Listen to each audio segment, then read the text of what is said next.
James's meal for tonight, and I'm going to talk about how to use this stuff. This is some leftovers from making hot chocolate beet or whatever, and carrot chai. And what I've taken to doing is making the stuff using unsweetened coconut, just from the baking oil, because rather than coconut milk or anything like that, because I can just boil it on the stove with the stuff, and it gets quite flavorful just that way. So rather than using like in a can or whatever. Now this, then I strain it. So the carrot stuff, it has basically, that's carrots, a little bit of pulp that strains through, and the coconut, and then chai spices. But the spices are not in there, so I boil the spices first in just a little bit of water, and then I strain that out, and then I add the coconut and the carrot and heat that up. So then I can just use that. And with the hot chocolate beet, there's dates in there, and coconut, and the beet stuff, and some chocolate, probably some leftover chocolate stuff. But anyway, so I hate to waste that because it's yum, and so why not make cookies or bliss balls or whatever out of that? So we'll see how that goes. And James's burger is the same burger type that he's been eating. Tomorrow it'll be a different kind of burger. I'm gonna try, because I think I got this recipe down pretty good. And the bun has carrot pulp in it, and it's dark rye. Looking forward. Yeah. Good. So did you want to talk about anything? No, you just go ahead with your stuff. And I shouldn't be drinking this chocolate beet. It'll keep me awake. Not so much. Yeah.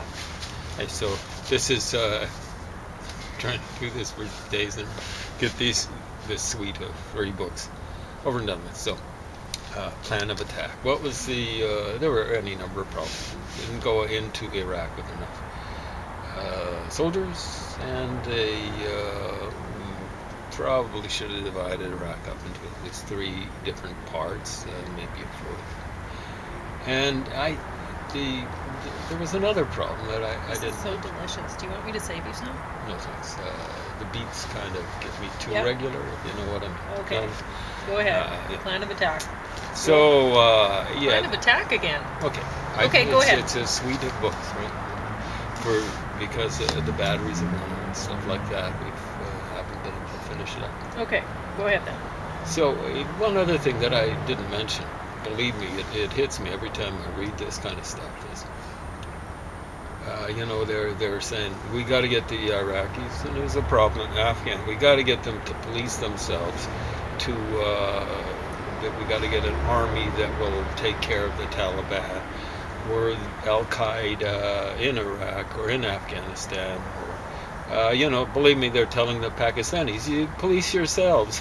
They're going, send us some arms so we can police ourselves, and then they're giving the arms to the terrorists. Yeah. It's a great scam game.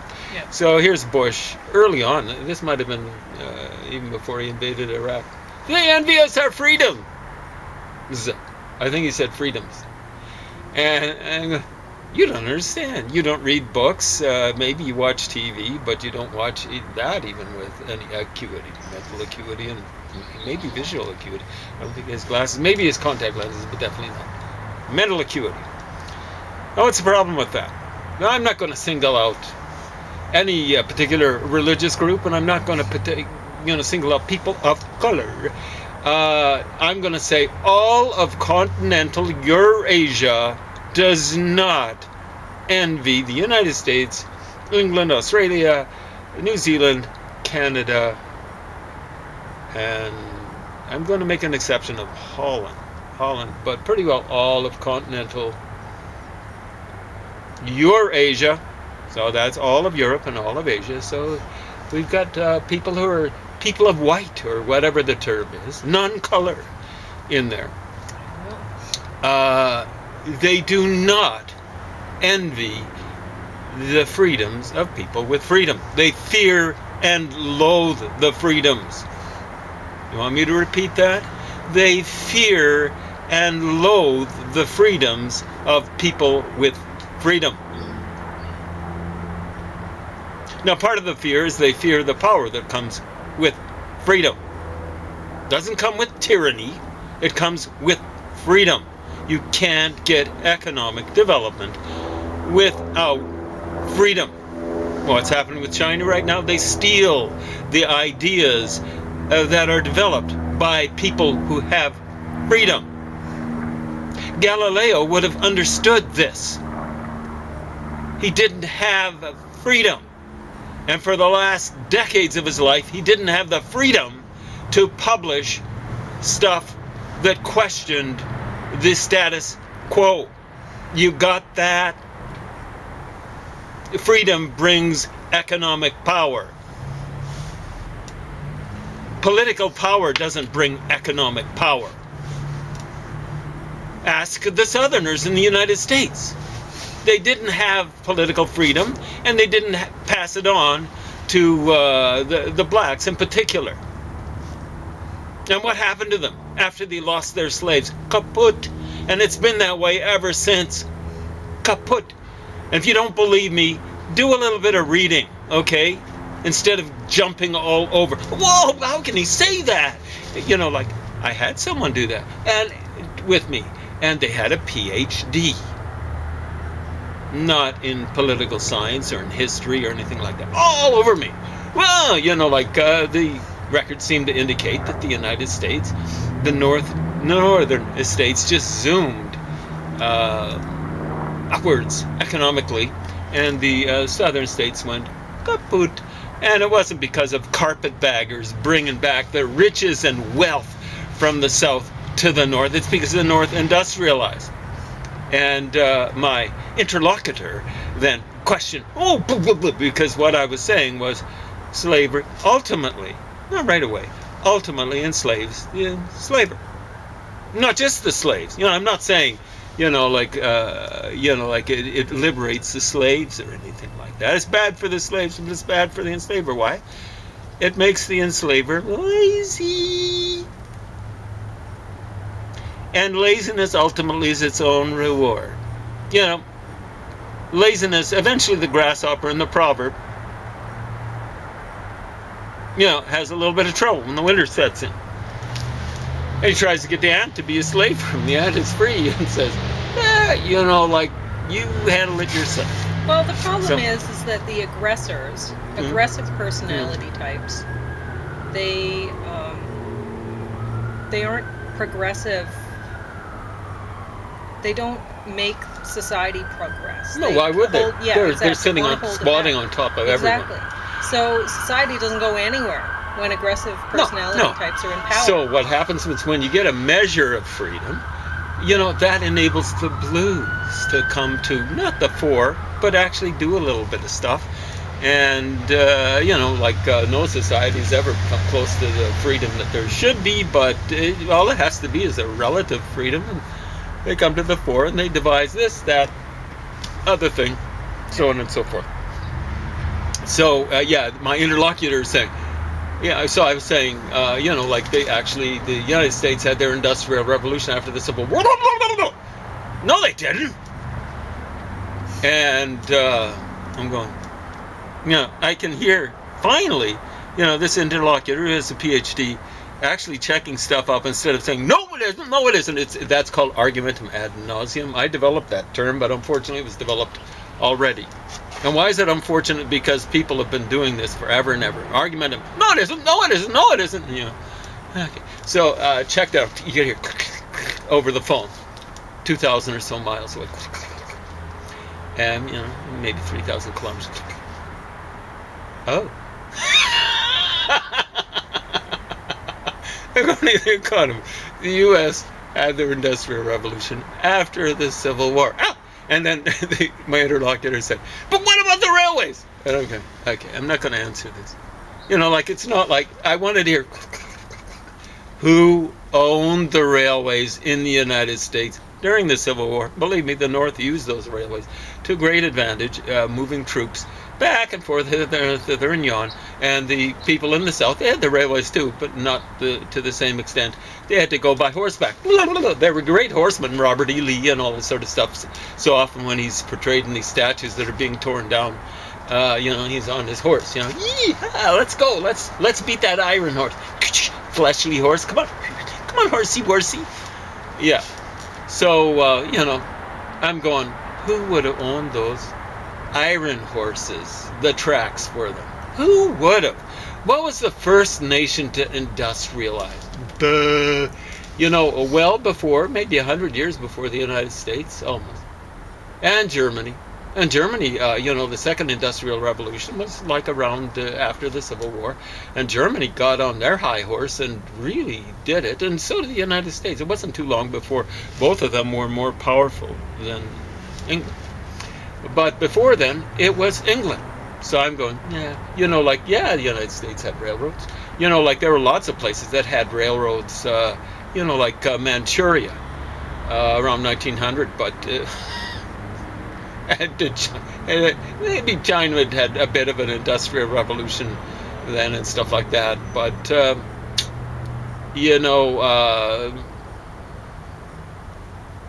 basically they didn't have an industrial revolution. What was it? It's people who'd industrialized who brought these things in.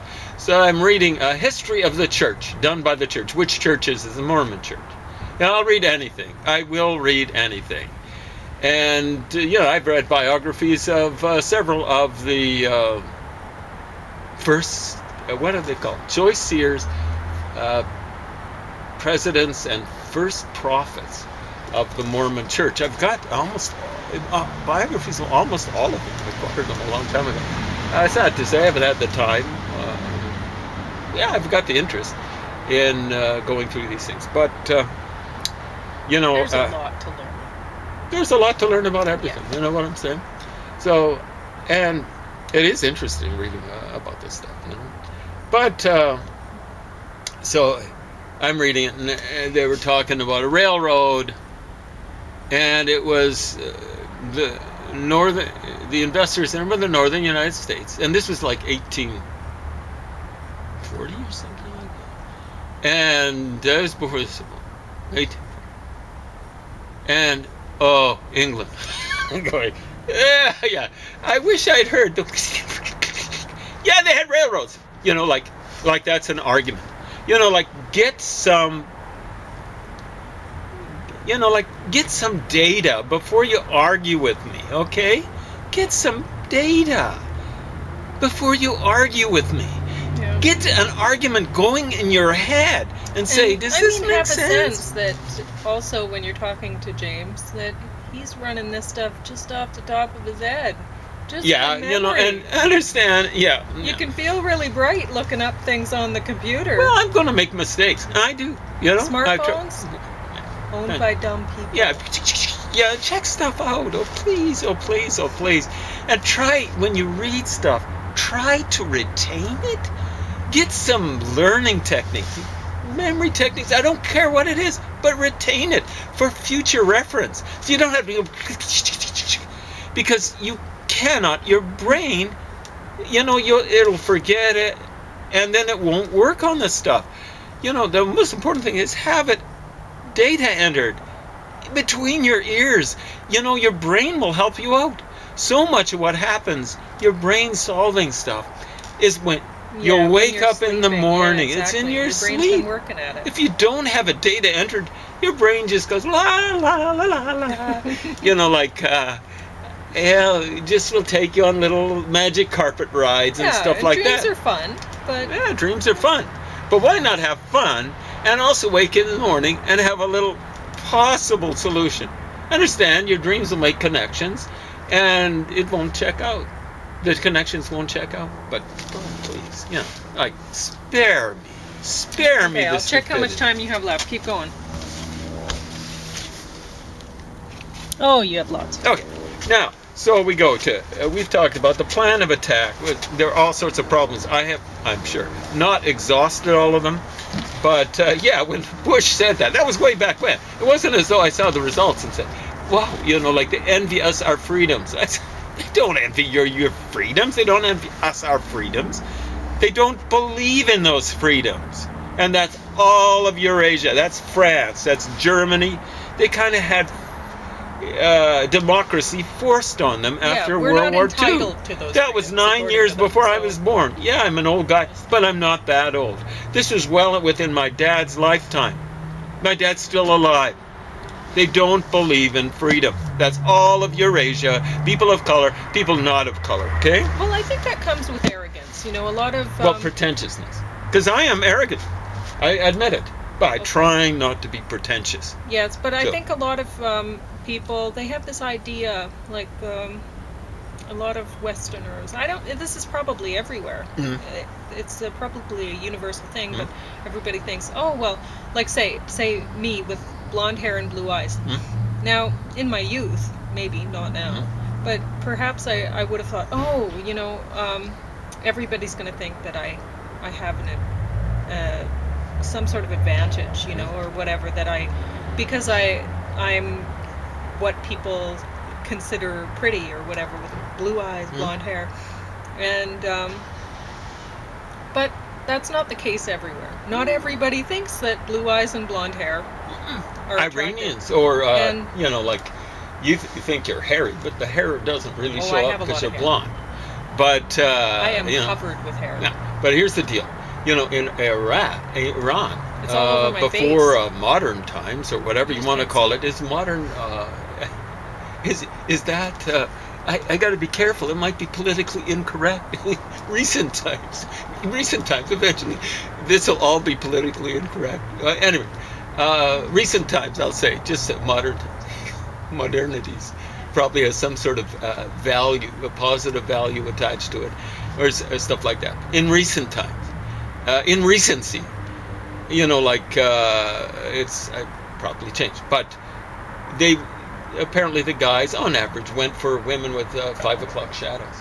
Yeah. So, yeah. And we know that we know it's not true, that whatever we find attractive in our little community or whatever in our time, we know that, you look at back when paintings, when women used to pluck the hair on their forehead so that they would have a receding hairline, because somehow that was attractive. You've seen it and you know it is true, but somehow you deny that.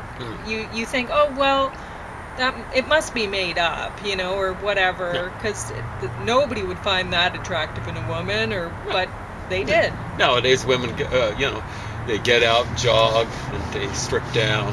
They get tan. Muscles on a woman and tan, and it's like, well, really? in not ancient days, in 100 medieval years times, ago, fair woman was fair. Yeah. Like at least when in non-coloredom, or whatever term we can use. The ideal was for a woman not to be out and working and stuff like that. So she was indoors and she did things sometimes. So state of denial. So this is not the state on the Nile, Egypt. This is state of denial. So Bush at War Part 3. So the plan of attack didn't work. And then this is, when it became evident to everyone else except these idiots, especially Donald Rumsfeld. I almost called him Dumbsfeld. How can I call him that? Anyway, he reminded me of the guy who taught me, a very Mormon fella, who taught me physics and math and chemistry back in high school. I had the glasses too, and was kind of, retentive. Sphincter retentive, shall we say. And I hope he's still alive. Hope you're watching Big Joe, or Little Joe. Yeah, we'll call you Little Joe, because you were an awfully small person. But I'm not talking about physically. But at any rate, we'll say sphincter retentive, and I'm not talking about the mouth. Because Rumsfeld was kind of that way. Okay, so we're on Rumsfeld. We're on, So Rumsfeld and Cheney, who was sphincter retentive, pretty well every sphincter. But these guys just did not understand, So Rumsfeld was a bully. He's described that way here. And Cheney's the kind of guy who just, has a pit bully. Rumsfeld's the guy who brought Cheney into national government, I think, originally. But then, the master became the apprentice, and the apprentice became the master, or something like that. So that's when Cheney became vice president, official vice president, unofficial president of the world. Well, that's the way he would have seen it. So state of now. And then what we got is the war within, which is the last couple of years, a secret White House history, the last couple of years, when they actually decided to go in with a lot of troops. And the whole thing is, when you're dealing with so-called insurgency, which is like terrorist activity and junk like that. So the insurgency in Vietnam, the Viet Cong and that sort of stuff is just terrorism. Guerrilla warfare is just terrorism. And, or that's what it tends to be, guerrilla warfare. And you hide amongst the peasants, you intimidate them, and when I'm talking about intimidation, you kill off in very nasty fashion anyone who might be seen as a leader by them. And then like Mao said, something like, guerrilla activity, you swim in the countryside, you swim amongst the Before peasants. I forget, can I ask you something you might know? Yeah. Now, I've always, for a long time, I've thought guerrilla, I know it's spelled differently, and but where does it come from? Because let's take gorillas let's are take gentle. Illa off, which is kind of diminutive, I suspect. It's a little war, right? Illa, take that off. That's a diminutive. It makes it small. Okay.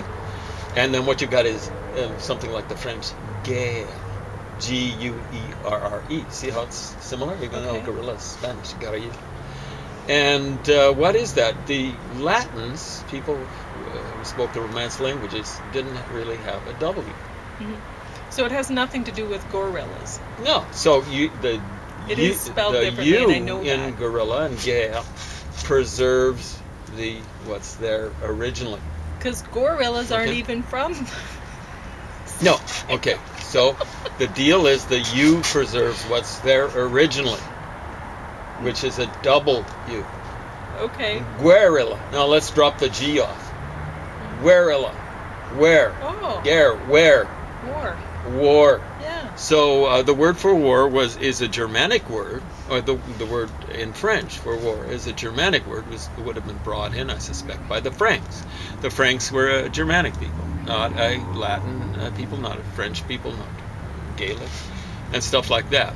I'm not to say they brought war to France, because the Latins brought war to Celtic people. They're the original inhabitants of France. And the people who now inhabit France, I'm not talking about the edges, in the middle, are basically some Celtic people mixed with some Latin type of people. Okay, Romans. So I don't know what the mixture is. You'd have to look at some genetic stuff. Yeah. And I almost trust that stuff. So, so that's where it comes from. So guard.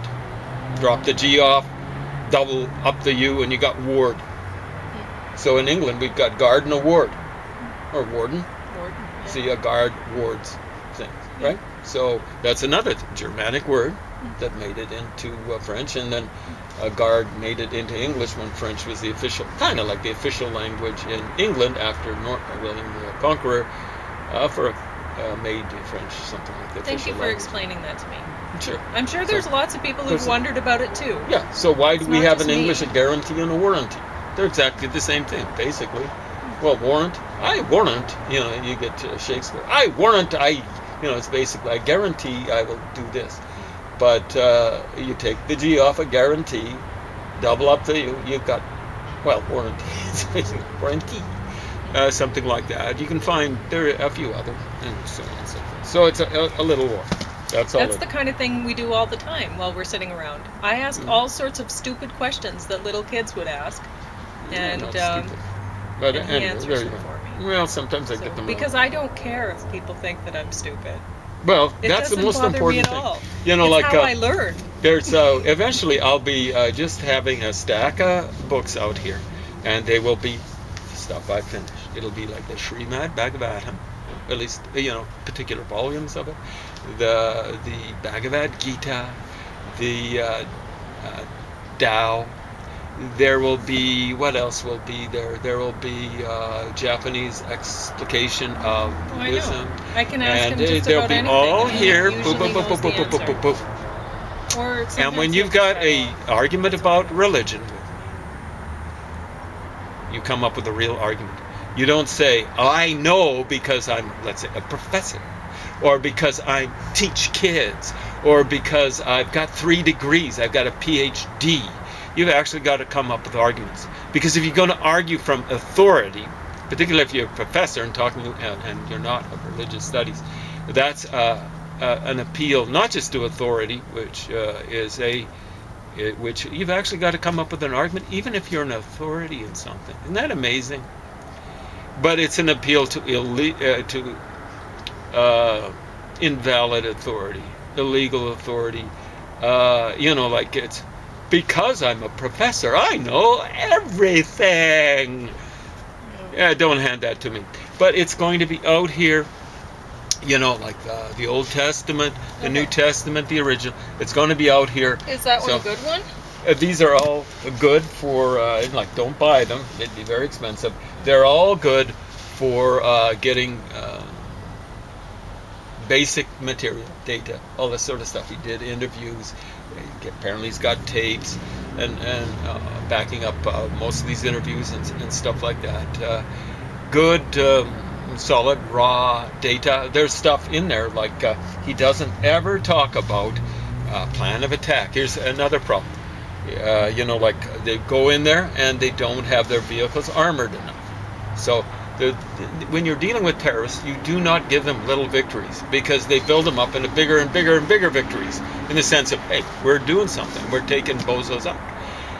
But Halliburton, which was Dick Cheney's little thing, he would have probably been required when he's vice president to operate at arm's length. Halliburton, but I think he was chief executive officer or something like that. And at one point in time, and he's probably gone back and getting huge money out of Halliburton. So they were paying huge money to Halliburton, and then shrifting the troops, just letting them die. Improvised explosive devices, or whatever they're called, were taking people out in armored vehicles. They weren't armored enough, transport vehicles. And things like that. All they had to do was put stuff on the bottom. Lining their own pockets and things like that. So Dick Cheney, you are awful. And you got Bush, and understand he doesn't deal with it. That's amazing. That is amazing. He does not deal with that sort of stuff. This guy's not a conservative for nothing. He's not a conservative. How can you not deal with that? Yeah. You do not give terrorists little victories.